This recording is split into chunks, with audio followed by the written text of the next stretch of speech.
असलामुअलैकुम रहमतुल्लाह बरकातु। मेरे प्यारे दोस्तों भैनों ते बिरावो, गल इस तरह है, गल सुनाउण लगा है कि शरीका बिलादरी जेड़ा ना वो गल्लां करनों नहीं रहांदा। ओहदे मुतलक के कहानी निकी जी ते इन जरूर सुनिया, पूरी ते शेयर भी करिया। वो चौधरी बंदा ओहदी बिलादरी सारियां विवाह कीते, बड़े बड़े चंगे विवाह कीते। किना कट्टियां दा गोशत, किना कोई आ जेड़े हैन फार्मी मुर्गे दिते, किना कुछ।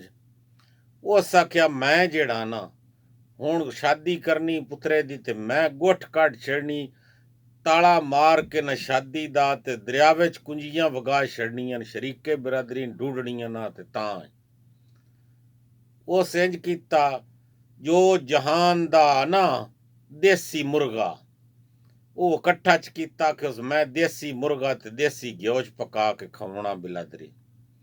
वो सारे देसी मुर्गे इकट्ठे कीते ते सारी बिलादरी सद्या शादी ते सद के ते चंगा रजाया। वो देसी मुर्गियां नाल कोई कसर ना छड़ी ते देसी मुर्गे ही खवाए, फार्मी फुर्मी नहीं खवाए, सारे देसी ही जबा करके खवाए। वो बिलादरी जिले ले रज रही, खा पी रही ते वो 5-7 बंदे हन बिलादरी दे टुर पे आपो अपने घरां ते राह च वेंदे पिया। निक्की आख्या यारो बिलादरी दा बंदा पर हैस ना देसी मुर्गे दिते ते गुठ कट छड़ी, सो गिला हुण तां नहीं न बनदा। वो विचों एक बोलिया, उस आख्या लै तू वेख चंगा करारा सुचज्जा बनन लगा, देसी मुर्गे दिते को असील थोड़े दिते, टरड़े दिते सो, टरड़ियां दा गोशो दिता, असीलां दा देंदा चस्त तां आई। उस गल्ले आरो मेरे भैनों ते बिरावो, देसी भी देविए ना ते ओदा नुकुस निकल ही वेंदा भाई, टरड़े दिते ना असील ना दिते। हुण ओ शुद्ध असील कित्थों लैके आउंदा।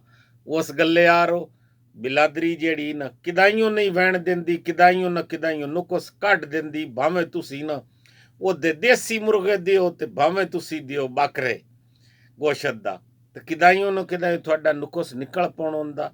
ਉਹ ਕੀਤਾ ਕਰੋ ਜਿਹੜੀ ਆਪਣੀ ਤਾਕਤ ਦੇ ਮੁਤਾਬਕ ਹੋਵੇ। ਉਹ ਜਿਵੇਂ ਵਹਿੰਦਾ ਪਿਆ ਨਾ ਬੰਦਾ, ਇੱਕ ਨਵਾਂ ਪੈਸਾ ਆਇਆ ਉਸ ਤੇ ਵਹਿੰਦਾ ਪਿਆ ਤੇ ਚੌਧਰੀ ਬੜਾ ਬਣਿਆ ਤੇ ਅੱਗੋਂ ਕਿਸੇ ਨਾ ਉਹਦੀ ਬਿਲਾਦਰੀ ਦਾ ਕੀਰੇ ਬੰਦੇ ਸਲਾਮ ਕੀਤਾ, ਉਹ ਸਗੋਂ ਸਲਾਮ ਦਾ ਜਵਾਬ ਹੀ ਨਹੀਂ ਦਿੱਤਾ।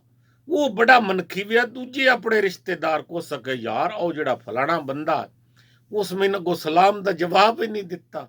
ਉਹ ਸਕਿਆ ਨਵਾਂ ਪੈਸਾ ਆਇਆ ਤੇ ਇਸ ਤੋਂ ਨਹੀਂ ਸਲਾਮ ਦਿੰਦਾ, ਦੁਆ ਪੇ ਦਿੰਦਾ।